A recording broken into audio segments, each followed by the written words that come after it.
What's up, YouTube? Southern Comic Geek coming to you with a huge haul. That's right.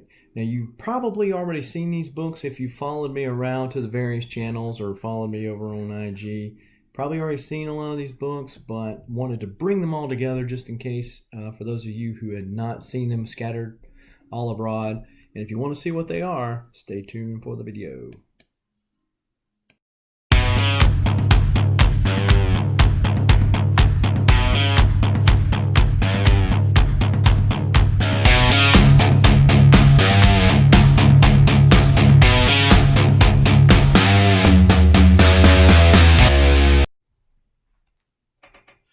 So, by the time that this airs, it would have been last Friday. I met up with Vincent McLean, the comic machine, and we hit up some comic shops. The first one being Titan Comics. And it was huge. It was very well and properly named. Things were done out really well. They were 20% off the books there. Initially, the owner had said that it was not for the books that were in the case or behind the counter, which are the more expensive books. But then at the end of the day, when he rung me up, he gave me the 20% off those as well. So do appreciate that. And we got some big books. Now, before I get into those, go ahead and smash that like button, hit the subscribe button, and the bell notification so when videos like this drop ever so randomly, you will be one of the first people to know, and you can make the conscious decision as to whether or not to watch it now or to watch it later. But as long as you watch it, we appreciate you. So thank you. And then also, the other thing we want to do is go ahead and do a plug for our 750 subscriber giveaway, which is an X-Men 4 first Scarlet Witch appearance. That's right. And I'm going to leave the link in the description below so you can check that video out on how you can enter to win multiple ways, multiple chances to win. So I also want to give a shout out to Vincent McLean, the comic machine. Oh, no, this ain't it. Okay, never mind. Forget what I said. We'll get to that when we get there. So on the Titan Comics, we got a bunch of goodies. We've got Bloodshot Reborn number 14. So Valiant did these little CGC lookalike covers, and they're pretty cool. First time I seen one, somebody was wanting like $4, and it looked like on the picture like a slab, you know, because if this wasn't on there and I just did it like that, you're like, dang, he's on a slab. I've got $1 billion worth of nanites in my blood, and all the best I could do is a 9.0. And so on all of them, they get mad because they didn't get the grade that they wanted to, which is pretty much what we all do, right? Then we've got Bloodshot Reborn, Bloodshot Island Director's Cut. So I've been going specifically after these Valiants as of lately, and so I had put on my wish list a lot of them, which helps me on CLZ. Put them on my wish list. It kind of helps me focus a little bit, especially when going into a new comic book shop as big as Titan Comics. It's like, where do you start at, right? I think I'm looking for this, or I think I'm looking at that for that, and this helps me narrow it down a little bit. So got that. Then we got Armorines number 2. So this is from the Acclaim series. I have number 1 and I have number 3. So number 4 is the last issue, and it is what they call a ghost book, meaning that you don't see it go up very often.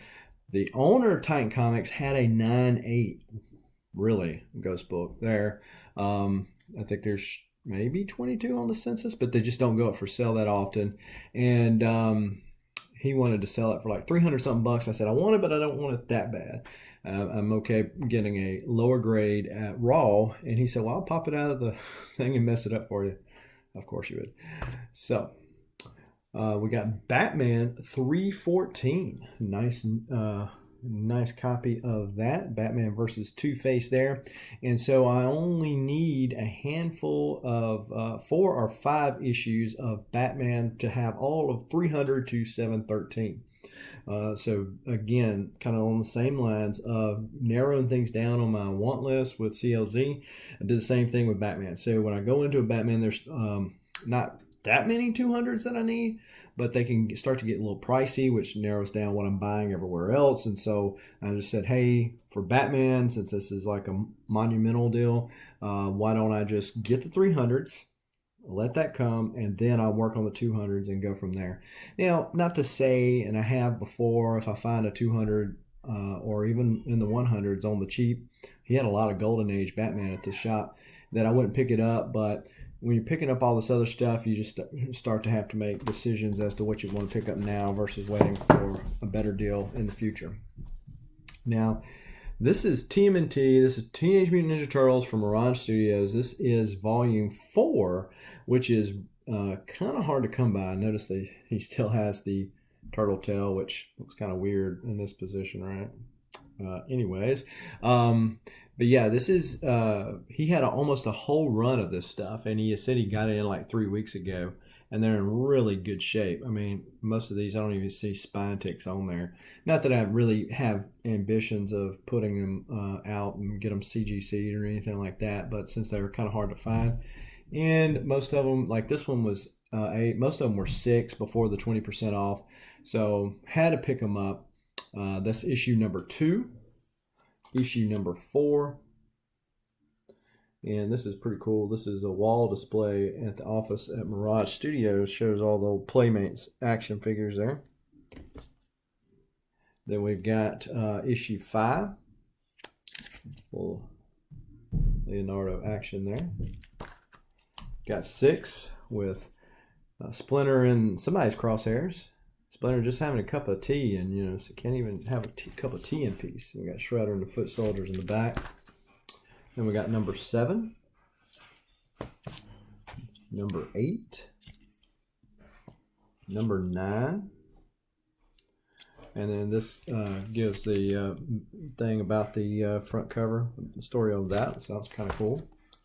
Then we got number 10. Little deal on the back there. Number 11, and I don't know who this is, but he's on a Segway. Is that Peter Laird? Might be Peter Laird. Kind of look like him. Number 12, number 13, number 14. Advertisements for one of the later renditions of the cartoon. Number 16. Back to number 3. And then we got number 1. So that was kind of cool. Number 17. And there's only 20 something in this series. I only had one.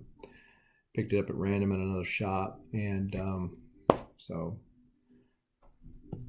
couldn't pass all these up. 18, a little Fugitoid action there. And number 19. Number 22. Like I said, I think it's 26 or 27 issues, and that's almost all of them. So started the run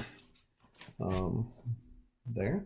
Then we got Shadow Man number 1. This is one of the covers there. And this is from the last Acclaim run for Shadow Man. And Shadow Man, I think it's number 4 or number 5 of this series, is one of those ghosts I was talking about. And he had one.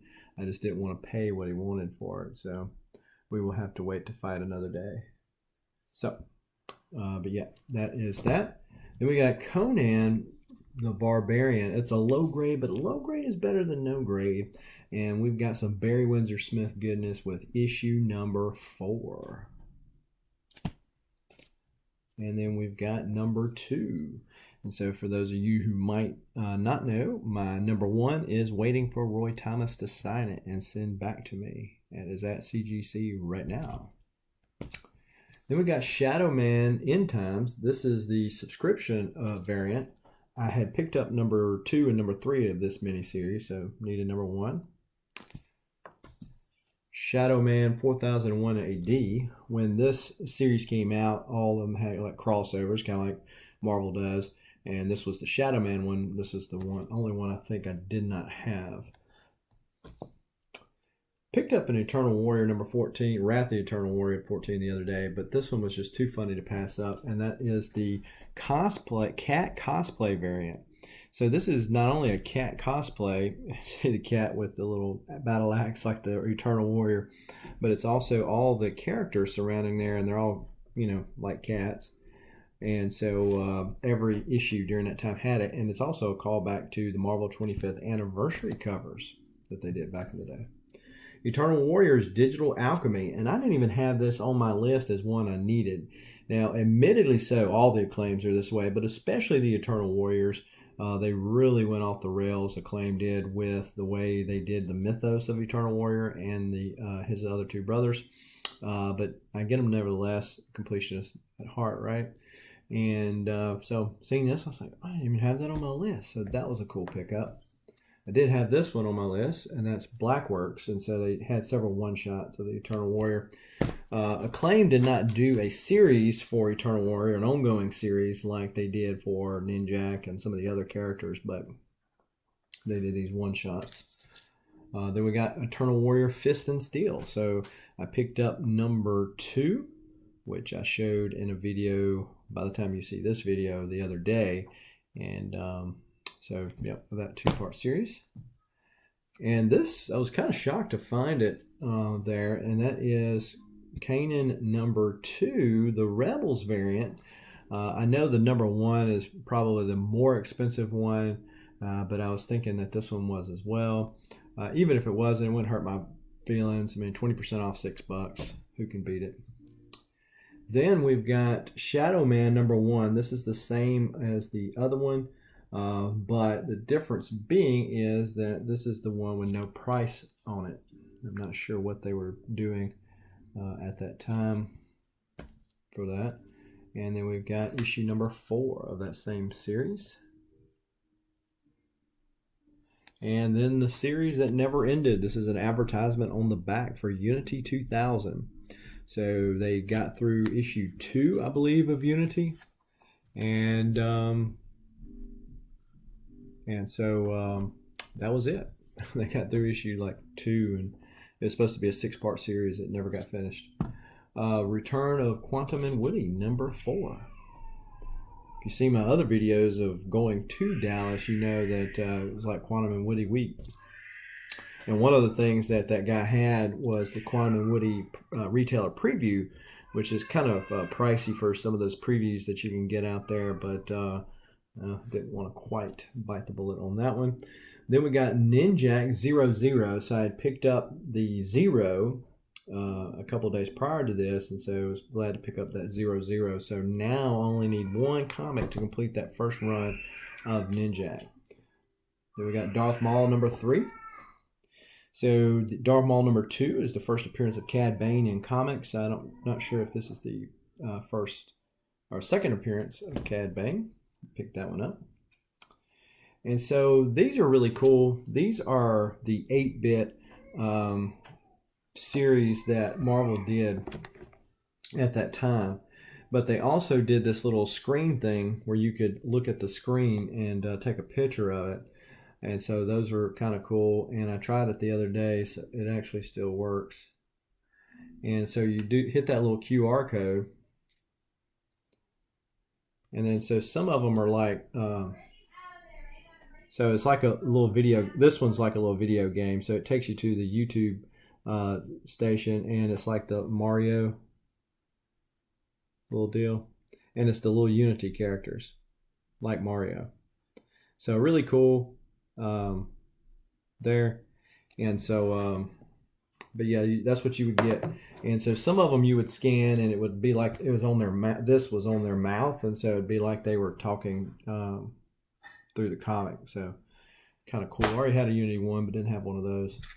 And then we got Unity number 4. I believe that's a Clayton Crane cover, if I am not mistaken. Then talking about Unity 2000, just a moment ago, this is issue 1 of that.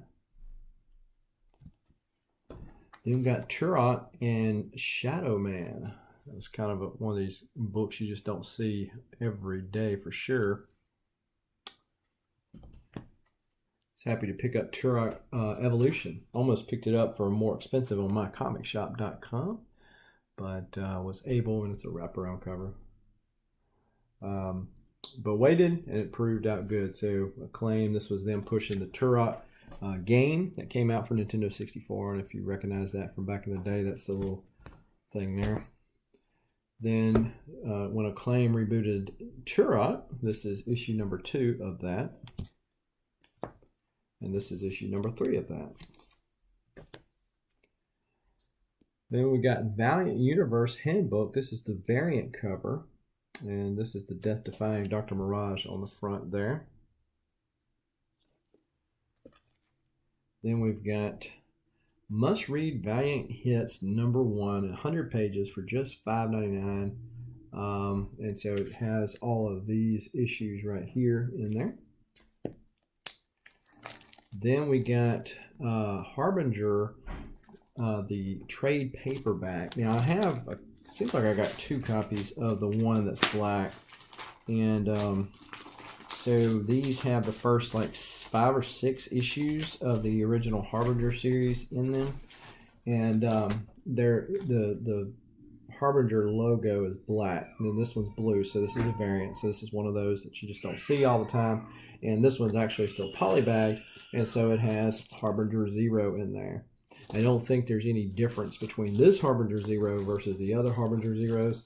I go back and forth on taking these things out of the polybag. Let me know in the comments down below whether you're a polybag guy or a gal, or you take them out as soon as you get them. But luckily it's still in there, because that means that this came with it, which I have 2 copies because I have 2 of the black logo ones. So yeah, this is kind of a twofer when you get that.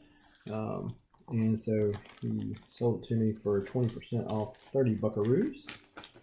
And so decent deal. This is Magnus Zero, and I had actually got a slab of this a while back, and the guy on eBay sent me the wrong book. He got mine and somebody else's order mixed up, and so when I sent it back to him, I said, just cancel my order. I'm not going to worry with it. So got this one raw.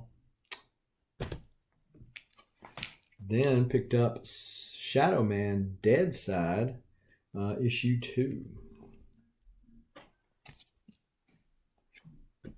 I don't know if the guy was more happy that I was taking all these Valiant / Acclaim books off of his hands, or if he was more happy about the amount that I spent there. Oof.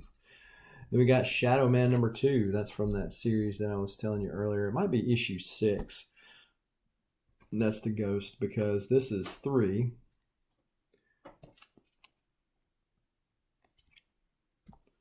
And here's number 5. Okay.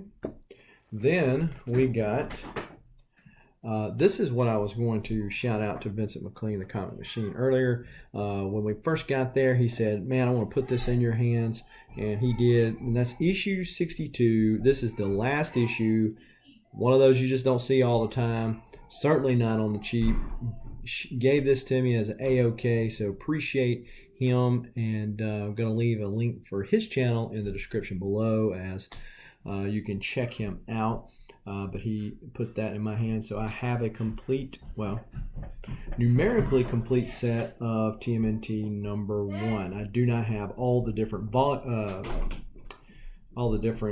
printings. Certainly not printing number 1 or number 2 of issue 1, but even some of the other ones I'm missing various ones. But numerically wise, I've got 1 through 62 now, and so I'll continue to pick up various ones when I can get them on the cheap. Don't know if I ever get a TMNT number 1 first printing. I think I'll be happy with my 3rd printing and 4th printing. Do I have a 5th printing yet?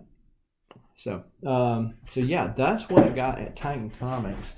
Then we bebopped over to another shop, and I didn't pick up much at that other shop.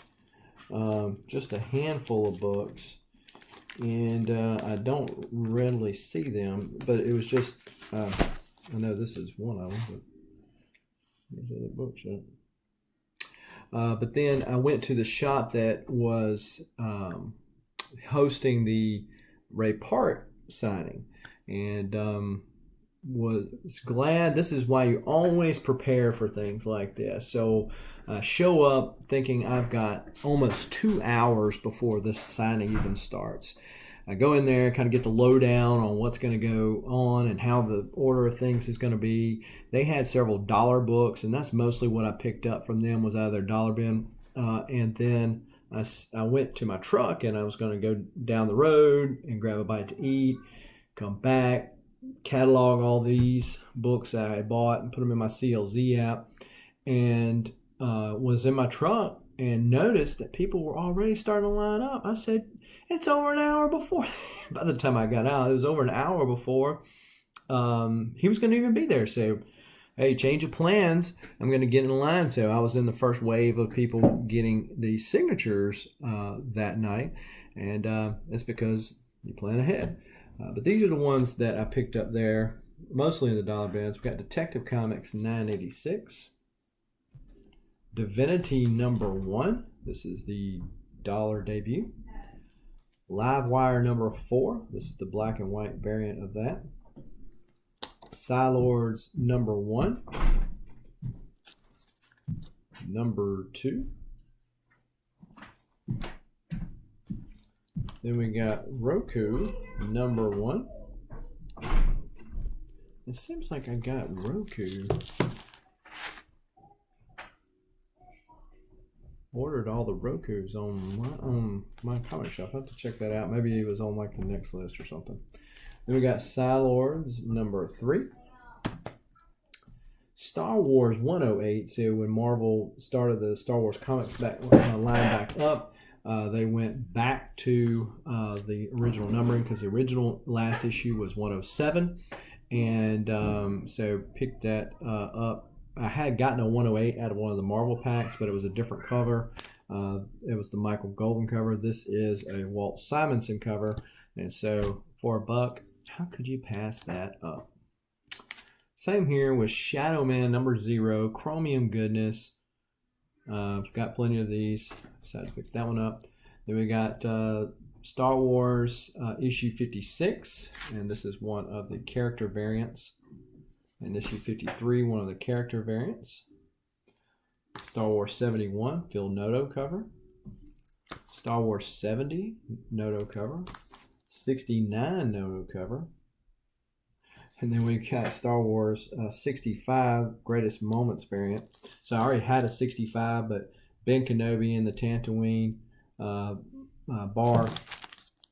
Maz Eisley, Cantina there. For $1. How can you pass that up? Hello? Well, somebody let me know how you can pass that up. And then I got the Miko Suon. It's black and white for the issue that just came out. And it is the homage to the Todd Fathers Batman back in the day. And of course, you can see this down here. It says After McFarlane. And it has a little Batman logo just like that one did. I also got G.I. Joe Dead End Games. That's the Liefeld issue. That's issues that are going on right now with Snake Eyes. But it's the Miko Suon black and white variant. And so I don't know if you're familiar with it or not. I wish I would have took a picture of it, but I didn't think about it. But it's got a reflection of Storm Shadow as Snake Eyes is holding the sword up. Y'all probably seen it somewhere. It's some exclusive of some online place, and they had one there for sale, and I got them to sign it. So I'll talk about that in just a minute, but let's bebop over to the second comic store because I found those books. That's Star Wars 99, Star Wars Bounty Hunter, Aura Singh. I think this is her first appearance in comics, if I'm not mistaken. Then we got Star Wars 94. They had 2 copies, a newsstand and a direct. A lot of people love the newsstands nowadays. It's the fashionable thing. But in actuality, if you go back to the time when this was released, the directs were more rare than what the newsstands are. If you're just doing on rarity. If you like the novelty of the newsstand, then certainly you would have picked that one up. But this is kind of a cool cover there. And so picked that one up. And then also got Star Wars #7 from that Jason Aaron run that I needed that on. And so this store, the sale on it was buy 2, get 1 free. And so as you can see, I've got 4 books. Well, it's the lesser of the books. And so the guy said, well, hey, they're going to give you the $2 one free. I said, well, let's bring it up separately because I'd rather get the $5 free. And he said, well, we can't do that. I said, well, I could just put the book back then. So I just won't buy it. How about that?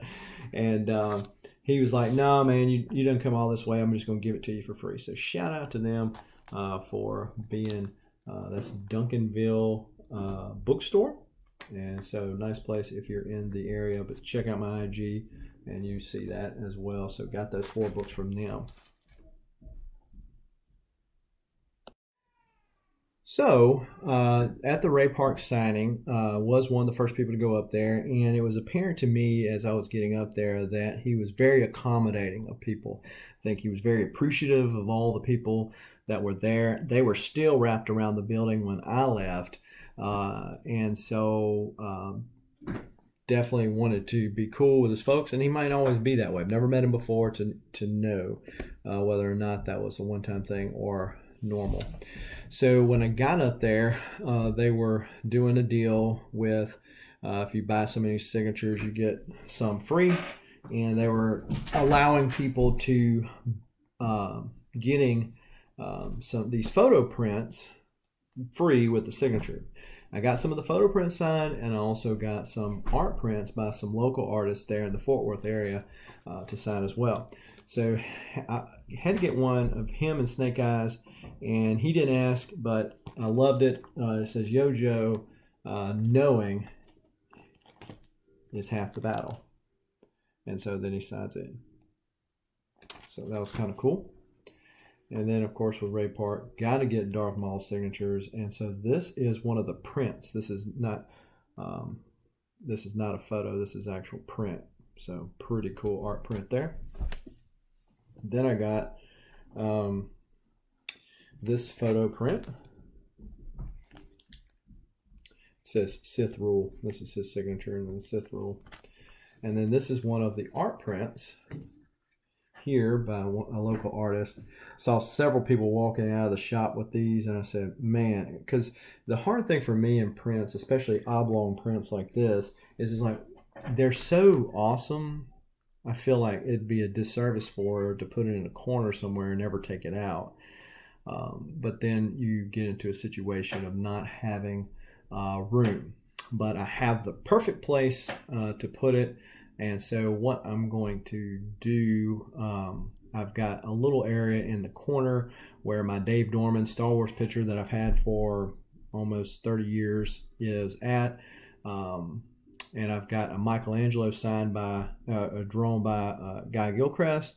So what I'm going to do is move that picture over with the Beaker picture with Guy Gilchrist, and then put this print below it. And I'm going to do like I did with the Gilchrist prints and put like my photo that I took with him there with me. So pretty cool. And so there he says, feel the power. So he just come up with various sayings whenever he signed anything. I got him to sign something for a certain somebody in the YouTube community, and that was pretty fun. And I had fortuitously bought this, as you might have seen in a previous video, at 2nd and Charles. And then when I found out about the Ray Park signing, I'm like, it's meant to be, right? It's meant to be. So got him to sign it. Then he put something over here too. Sith Rule. That's what he said, Sith Rule. So yeah, really cool. Put it in a protector. Gonna put that up there. So I got 1, 2, 3, 4, 5 signatures, and then the other one went to somebody else. So I almost got one of him and Toad.